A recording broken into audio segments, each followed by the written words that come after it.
Howdy folks, welcome to the Daily Coin. My name is Rory and today is Thursday, September the 28th, 2017, and I have the very distinct honor and great pleasure of welcoming back to the show the Chief Market Analyst for ITM Trading. You know her, you love her, Miss Lynette Zang.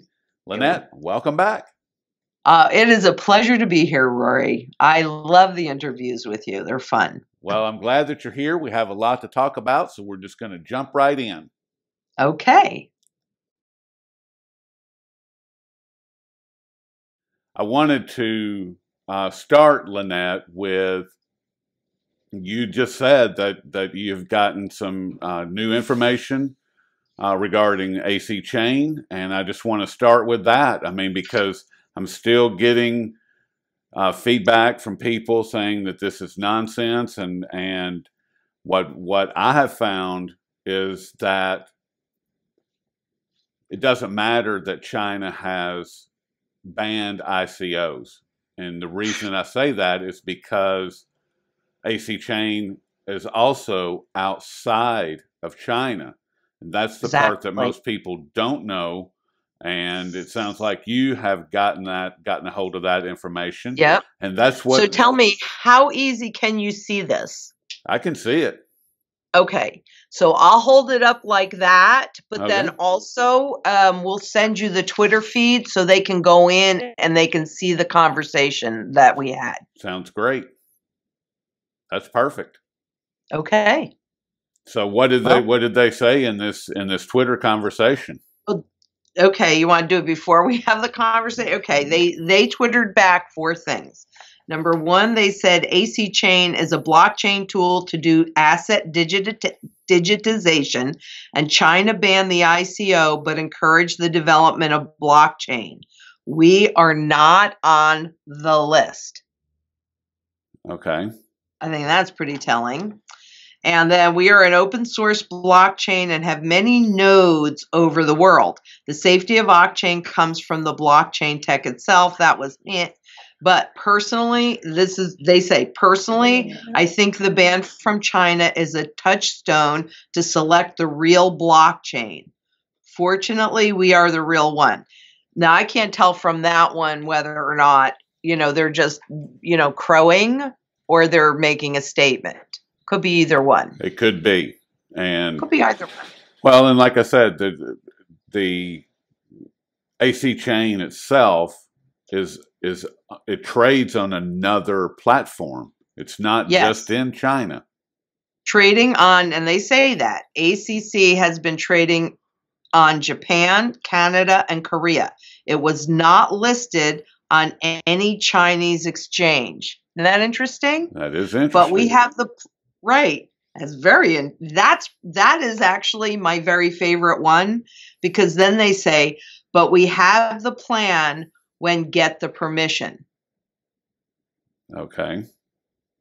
So they're going in one way or the other, whether it's above board or not. It doesn't matter. They're going to be there. Right. And if it's not them, it's going to be someone else anyway. Somebody else, except that I have not seen, and nobody has yet, even though I've asked for it, and I'll ask for it again today. Somebody bring me one other cryptocurrency that's tied to the SDR. Please show me that other cryptocurrencies are doing that, are associating with that. Because if this were such a normal thing, like people are trying to say, well, that doesn't mean anything. Well, then why wouldn't others, if they're trying to get into the central banks, right? Into the auspices of the central banks, why would they not be doing that? I mean, even the utility coin, right? That doesn't even say that it's tied in any way to the SDR. Yeah, and the utility settlement coin, the USC, which they've changed the name slightly, and I can't remember what it is, but it's still USC. That coin is being developed by Santander and State Street and Bank New York Mellon. I mean, UBS, these are, on their best day, they're criminal. They don't know how to be anything other than criminal. So, well, exactly. and they're not doing anything with the SDR. That's the point. No. Have you, I didn't print this off, but I will. This is for my webinar tomorrow, where I'm going to talk about, did you read that biz report on the money flower and how they would make this transition and connect? No. So I'm going to give you a scoop, please, because that's what I'm going to talk about tomorrow. So let me print that slide off, and I'll show you how they showed me how they all interconnected. I'll show you how they do. They didn't have Octane in it, but that's okay. Okay, would you go grab those 2 slides for me, please? Thank you. Yeah, that was, I love those biz reports and the IMF reports, because I feel like they're more honest in them, because they don't really expect anybody to read them. Right. Except for us nerds. Right. But the few people that do read them, they make it really difficult for anyone to understand unless you speak a certain language, or you just have endless hours of time to look up every other word to figure out exactly what they're trying to say. I don't know. Here, take a look at that. Okay. Okay. That's their money flower. And you can see where they're talking about, let's see, they do talk about the utility settlement coin, which is right there. Okay. And they talk about the Fed coin, the e-Corona. The e-Corona is in that, they put that right inside the border there. And then they also show that there's a country that's what they're talking about is actually issuing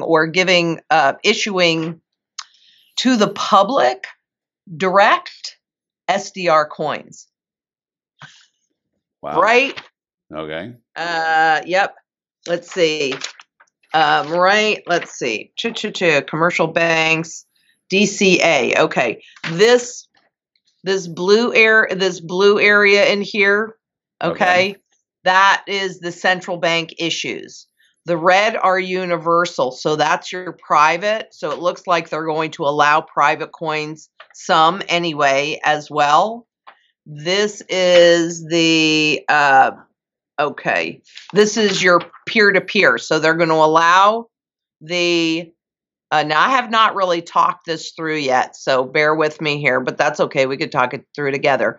So they're going to allow peer-to-peer, it looks like, but notice how they all overlap into the central bank issue. Yep. It's the central bank is right in the middle, and everybody is wrapped up in it. A couple on the outside of it, though. No, there's the only thing that really falls fully outside are the precious metal coins. Okay. That's interesting. There's Bitcoin. I know. Isn't it interesting? It's an interesting flower. It really is. Yeah. Yeah, that's. Yeah, we're chatting. He's recording. Right, he's recording. I'll be interested. But not and that's from the BIS? Yep, came out on the 17th. Wow. That image that you're showing right there is from the BIS. Okay. Yeah. Yeah. Wow. I'll give you the links. Yes. Yeah, and this is just one of them. There were a whole bunch of really wonderful graphics in there, but I'm kind of tying everything together. So I had to pick the most significant one, and I thought this was the most significant one, particularly because it showed the DCA. And the DCA is it's an example of a deposited currency account scheme. Okay, those are their words. I pulled it directly from the report. and it's Dinero Electronico, which is a mobile payment service in Ecuador. The central bank provides the underlying accounts to the public. People deposit or withdraw money by going to designated transaction centers. It is an example of a deposited currency account scheme, which is controlled by the central bank. Wow. So, I mean, they tell us what they're going to do. They show us what they're going to do. It's just that people, they put these blinders on like, I can't see it. No, it can't be true. I can't see it. Can't be true.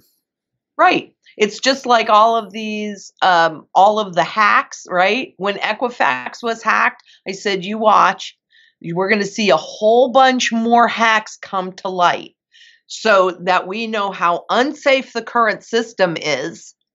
And they're going to tout the blockchain as being safer, except that quantum computers can break that technology. Right. Which they've already shown. Exactly. And they've already got, there was, somebody sent me a link to the quantum chain, and they're using the Q Bitcoin that overlays on top of Bitcoin, breaks it wide open, converts blockchain Bitcoin to Q Bitcoin on the quantum chain, and you never know it. You don't even know that it happened. It just happens, and that's already that technology already exists, and the person that was working on it laid out this little scheme to show exactly how it works. And I wrote about it. It's been close to a month ago that this materialized. And once again, you know, I want something, Lynette, just like you, just like everybody else, just like all of us. We want something. I want something that works, that breaks the back of these scumbag bankster criminals. I want something. Do I see it as being a digital weapon that can do it? No, I don't. No. I do not, because whose playground is that? Who has the home field advantage in the digital world? The banksters. Period. Exactly. And there was an article that I just published this morning about cash, because in Japan they're releasing the J coin, and that might be it might be in that flower. I don't think, let's see, they had E-Gold, which had crossed out PokeGold. They don't have J coin in here, but that's right. They're trying to get the Japanese people away from cash. Because 70% by value of all transactions in Japan are done with hard currency. They have to change that. The banks are insolvent. They don't have the funds in order to produce the cash, to count the cash, to deliver the cash, to deal with the cash. They don't have the money. They don't want to spend it. The cash is private. That's exactly right. Well, that's not really only that, what the bottom line is. But it hides. It's opaque.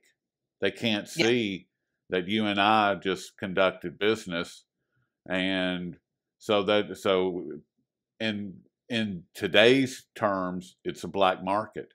Cash is a black market unto itself. So that's why they don't like gold or silver. Correct.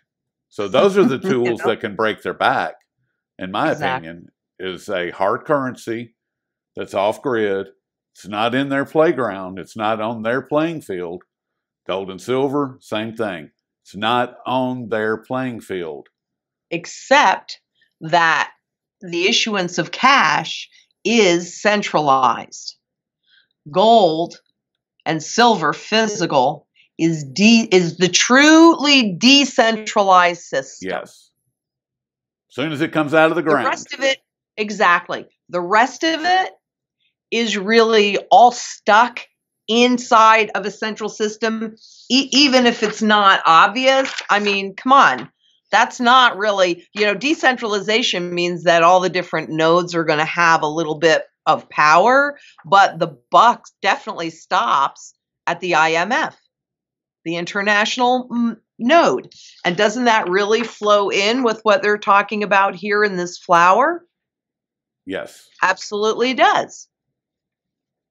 Everything goes into the middle. It sure does. So the only thing that's not in there are the precious metal coins. So yeah, I agree with you on cash, and I noticed that I was using more debit card than I should have, especially for what I hear coming out of my mouth. And typically I try and listen to myself. And I go, oh my God, I'm being, seriously. I said, wow. When I saw it, I didn't see it. And then I saw it and I went, wow, I am not practicing what I'm preaching here. So that doesn't really work for me very well as a human being, because I like to think I have a teeny bit of integrity. So if I'm going to say something, it's because that's what I'm doing. Yep. And just as I've been talking to you and others and listening and, going back and forth and digging deeper into this rabbit hole and looking at everything, I really have come to the conclusion that, we vote with our purse. Right. And so using more and more cash, because the banks don't make any money when we use cash either, That's do correct. They don't. Goodness gracious. It's painful for the banks on so many levels for us to use cash. Yes, here in the United States and in most of the Western world, the fiat currency is nothing more than a contract that says that we owe the central bank money, that we owe them everything. Right. But and they believe it too. We owe them everything. We owe them everything. And that's what the Federal Reserve note says. That's what the Euro note says. The yen, whatever, British pound, it doesn't matter. Canadian dollar, Australian dollar, they all say the same thing, that you, citizen of that country, owe the central bank, your central bank, everything, period. Yep.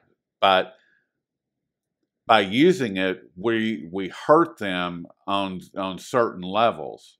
Because correct. A, they can't see it. B, they can't collect taxes if you and I so choose to not pay taxes, or to say, well, this is just a cash transaction, so forget it.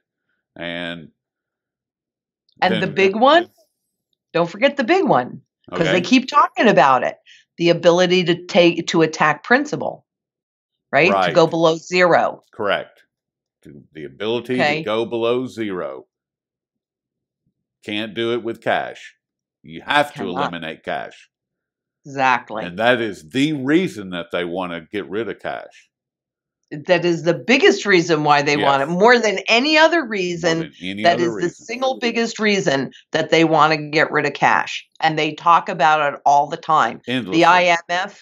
Yeah. Did you see the IMF report on decashing? Oh, yeah. Yes. And soft selling, which is exactly what we're experiencing right now. And Visa took them up on their challenge and said, hey, you bring us your cashless business and we'll reward you. And we're going to see more and more of that over the course, I believe, over the course of 2018. We're going to see a huge push for cashless. Whereas it's only on the fringe right now and a little bit of noise. I think that it's going to be gargantuan in 2018. Oh, I 100% agree with that. That's what everything is setting up with. That's what all of these, it's interesting because like the Equifax hack happened earlier this year. The SEC said Edgar was hacked in 2016. And now Deloitte and Touche, I guess it's just Deloitte now, came out and said that they were hacked in 2016. And I knew that as soon as the Equifax thing broke, I said, and what's that about? That's all about pushing all of the information to blockchain. Right. That's what that's about. Look at how much safer it's going to be. And then that goes back to the quantum computing, which is garbage. Right. I mean, that, and I don't mean the quantum computing is garbage, but its ability to hack blockchain, the safety of blockchain. Here, put all your information on that. That's Right. certainly safer than, and what's the consequence to these corporations anyway? There is no consequence to the corporations. Right. I mean, Or at least the people running the corporations. No. Jamie Dimon proved that. When was that? Oh, it was yesterday. That's right. With his $4 billion fine for fraud. Once again, committing fraud.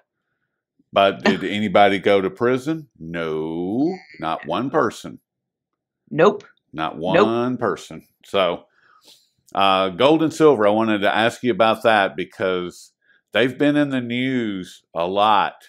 Physical gold and physical gold primarily, but I like physical silver as well, so I'm going to bring it along.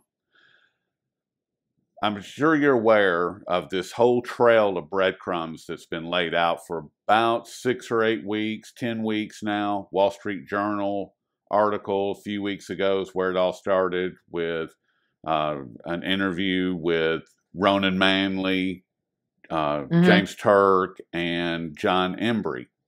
Then we had Steve Mnuchin, saying that the gold is safe. Right. Goldman Sachs saying physical gold is your safety net. Jeffrey Christian coming out and saying that if you had 27 to 30% of your portfolio in physical gold between 1968 and 2016, that your portfolio would have done significantly better than anybody else's. Then it went international with Sputnik News talking about the monetary price suppression of gold. And what's the latest one? There was just one, the World Gold Council, saying that physical gold may have peaked. What do you see? Yeah. I mean, all of this that's a lot of physical gold news. Right. And so if they talk about the physical gold news and it's drowned out by all of the other noise that's being created, because they're definitely talking about the technology more than gold, but at least they can go back and say, well, we told you about this. We warned you about this. Why didn't you pay attention to us? Unless they really are trying to, which is hard for me to believe, but to encourage people into the physical gold area and outside of the system. And does that sound right to you for everything else they're doing? Something sounds wrong. That's why I'm asking. And I've asked lots of people this question because something seems out of balance. You don't have this whole string of articles week after week after week after week of somebody talking about physical gold. They're not talking about ETFs. Yeah, Goldman Sachs and CME Group both saying we're not talking about paper gold. We're talking about real physical gold. That's what they're talking about. I mean, they wanted to make it very clear that that's what they were talking about. That's right. And I think it's in preparation of this. I mean, we need a crisis. So I do think it's in preparation of the crisis, because it could well be, just like you said a little while ago, 2018, you think that's going to be the huge push to cashless. Well, what's going to push people to cashless? They're going to fly to safety as the currencies really fall out of bed, and hyperinflation, and poor Janet Yellen, she doesn't understand why things aren't working. Oh my God. Well, the system is so corrupt and convoluted, duh, why isn't it working? Which is another reason to go to blockchain, because one push of the button. So I think all the talk of the physical and the physical market is so they can say, well, we warned you. We told you that this is what you needed. I can't help it if you didn't listen to me, but this is where you really need to go. Or we told you that this is where you needed to go. We also told you needed to go into cyberspace. Well, I'm trying to get out of cyberspace. Right. So, and numismatics, you're a big fan of numismatics.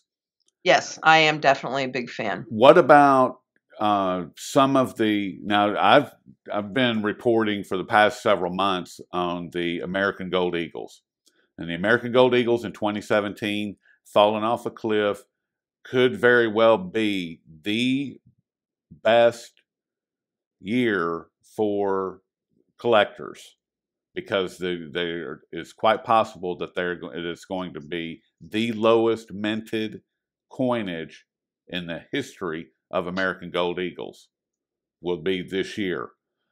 And the premiums are you starting to see the premiums already creep up on these coins, or how do you see the premiums holding or not holding in times of a crisis? So it's a two-part question. It is. And the 2017 American Gold Eagles, how do you see that playing out over the next 5 years as far as premiums? And how do premiums on collector coins, how will they respond or react during the times of crisis? Okay.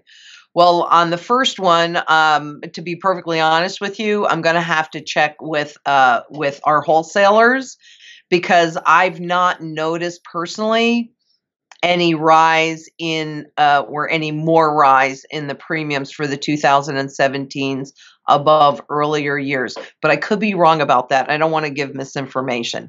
So let me double check on that. However, having said that, can you put them inside of an IRA? Yes. Then they are classified by our government as monetary gold, as bullion. I know that they say numismatics, but you can only put monetary metals inside of an IRA. You can't put collectibles in there other than the proofs. So I might take a deeper look at the 2017 proofs to see what that looked like, because even if this is the lowest mintage year, a lot of it depends on the classification. And I'm a huge fan of the numismatics because of the eminent domain laws and their ability to take everything from you. So what are they less likely to take? So even if there is a premium for the 2017s above the 2016s and other years, unless they get reclassified by the IRS, because this isn't a trade for me, this is a strategy for me. So the little premium capture would not be as great, because there's still more than the earlier coins, which, and I'd have to do a little bit of research on this. I don't know that I can find this out, but I like to look at what the 1%ers are buying for themselves, if I can discover that, which I can in the ultra rarities, because who but them could afford $1 million for 1 ounce of gold, right? Okay, and so the difference between the two of those for me is the ability for perception management. Okay, spots at $2,000 when they do a confiscation. We'll pay you $4,000 for that gold. Okay, well, most people not understanding that, would you look on the screen and it says gold is trading at X? That's Wall Street, what Wall Street wants you to understand. It's not true. And right now, the fundamental value, if they did the reset today, would be somewhere around $9,300 or more.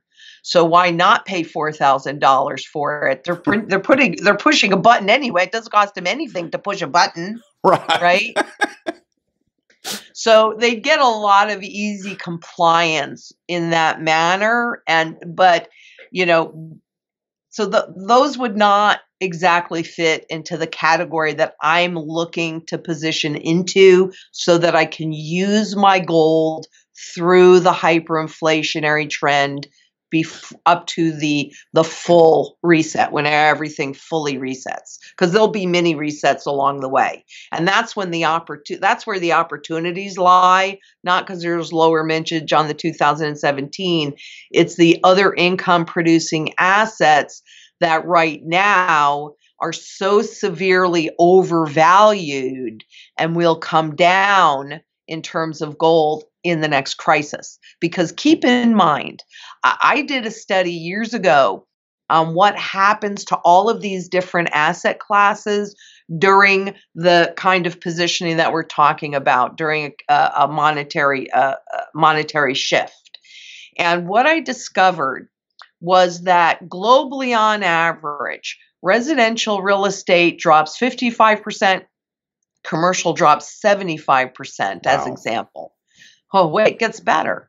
In Japan in the early 90s, those numbers were 85% on residential and 95% on commercial.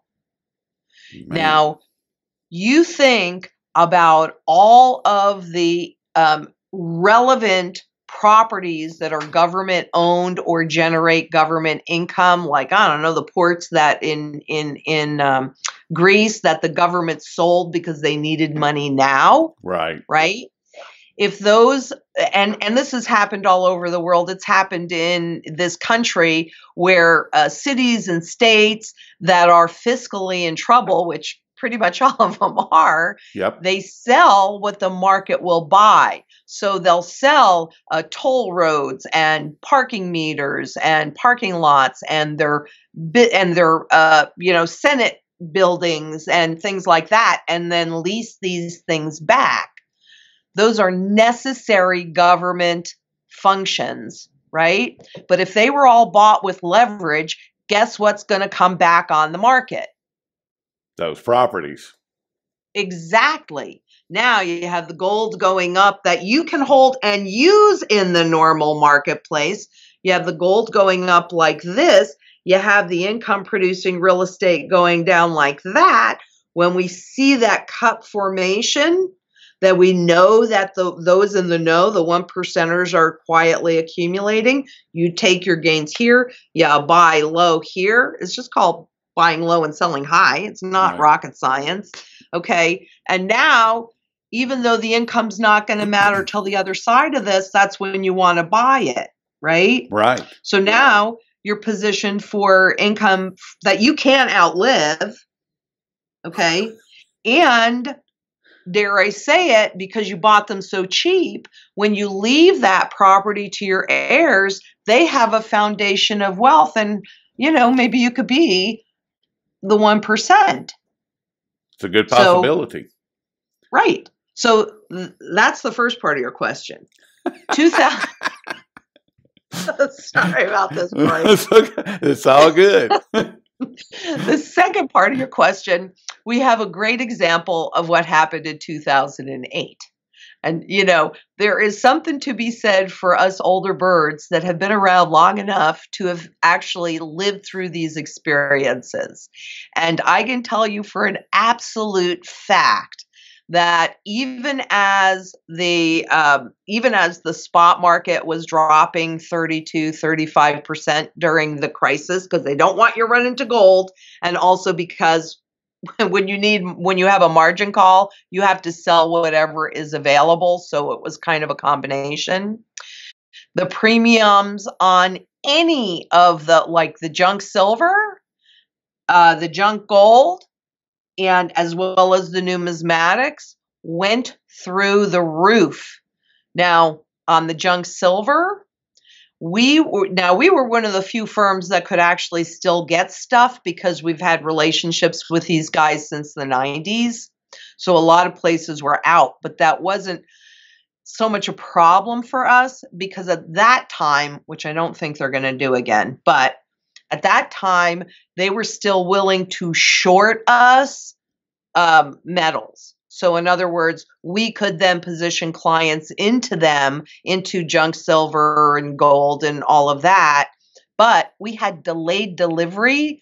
It got so bad, it was up to 3 months. Wow. I mean, typically we ship within 48 hours.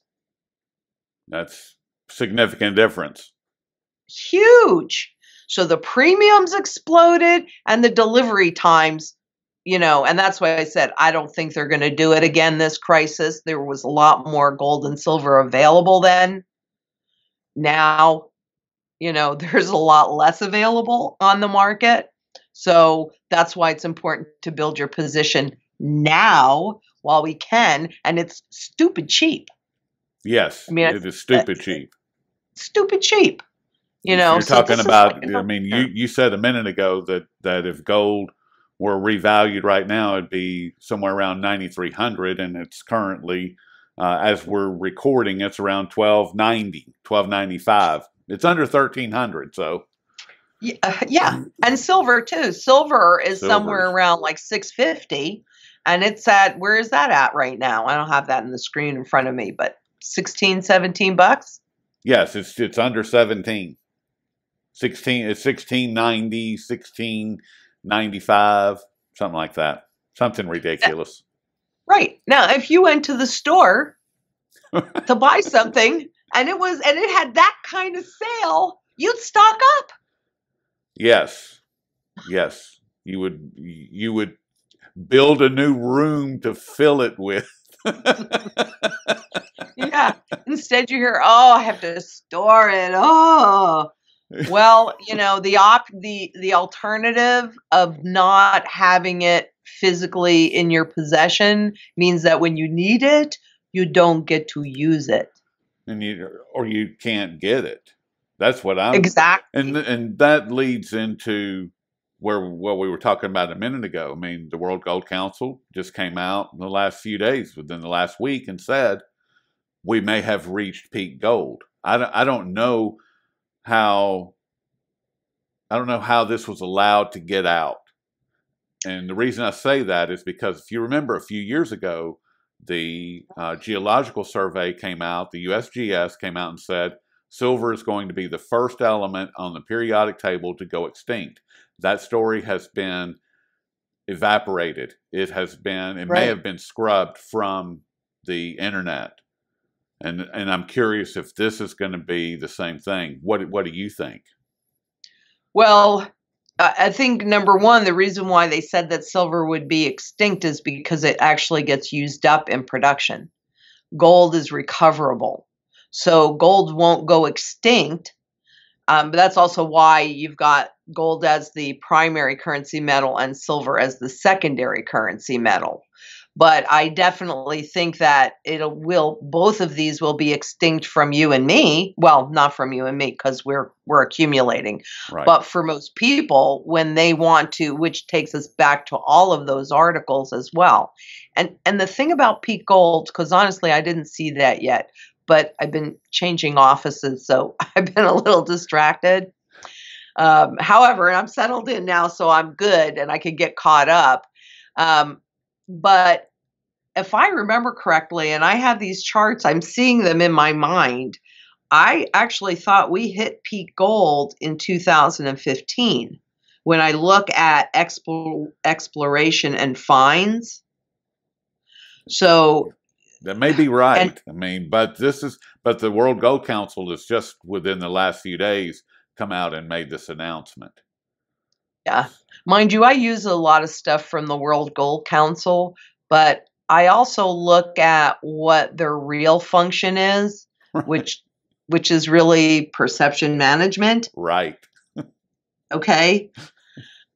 So yes, I definitely look at their material and will pull from their reports, but I also keep in the back of my mind who they're really working for. Which is not us.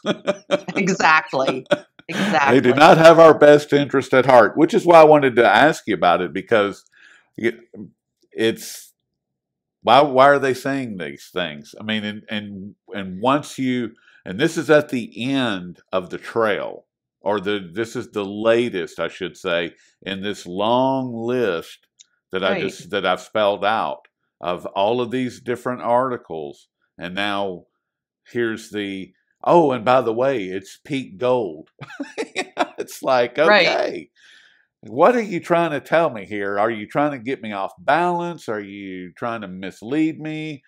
Are we getting ready to what's the goal here? Because I know it's not anything to benefit us, or I don't think that it is. It might be. Might be like you I said, it might be a wonder. warning. Well, it could be, but it could also be a test. Could It could be. also be a test to see, because a lot of people that were pro gold have jumped completely into cryptos, Well, that's true. right? That's true. And Right. And so what they're looking for is they're looking for adoption at a 3% level of the crypto space. And so if people, when they in their flight to safety, if they don't trust the banks, they don't trust any of that, right? They don't want them going to physical gold. They want them to go to cryptos. So maybe this is a test to see the impact, and have they gotten to a place where people are more comfortable or solely comfortable with the crypto space. And so would ignore I mean, it could be a test, because they definitely run those tests. Yes, they do. Definitely do. That's a great observation, Lynette. Seriously, and that very well could be a bigger part of it, because if you look at the sources, I mean, these are not exactly. These are not Joe Blow making these announcements. It's the Treasury. It's the treasurer going to Fort Knox, which hasn't happened since 1948, I think. Right. It's Goldman Although he didn't really do an audit, he just went, "Oh, yeah, the gold is still here. No worries." Oh, okay. His exact words were, "Gold is safe. Gold is safe." Not that the gold is safe, or our gold is safe, or the gold is safe in Fort Knox. Gold is safe. Well, yes, it is. That's correct. It is. Gold is very safe. Absolutely. Yes, it's very safe. As long as you possess it. As long as you possess it. And I have two 400-ounce blocks right here in my hand. Oh, okay. Oh, shoot. I was so worried. Yeah, exactly. Oh, should we wrap this thing up and sure. get back to our afternoons? Let our audience go. This has been a great conversation. I just absolutely love it. And we've been speaking with Lynette Zang, and she is the Chief Marketing Strategist for ITM Trading. And you can find all of Lynette's great work over at itmtrading.com. Lynette, is there anything you'd like to leave the audience with? Actually, there is. Because what we've found is we get so many questions, whether it's on Twitter, email, or in our YouTubes and all of that. And we can't possibly answer all of them and cover it. However, if you have a question that does not get answered by wonderful Rory, or that we haven't addressed today, you can call us. Everybody here, we're all connected together. We are a team, and everybody here is really smart. So if you have any questions, you want to delve into this more, just give us a call, 888-696-4653, and we are really happy to be of service. There you go. I like it. Well, Lynette, we'll pick up this conversation in the not too distant future and take it from there. Okay, Rory. Thank you so much. Thank you. We'll see you soon. Yes, ma'am. Be safe out there. Bye-bye. Bye.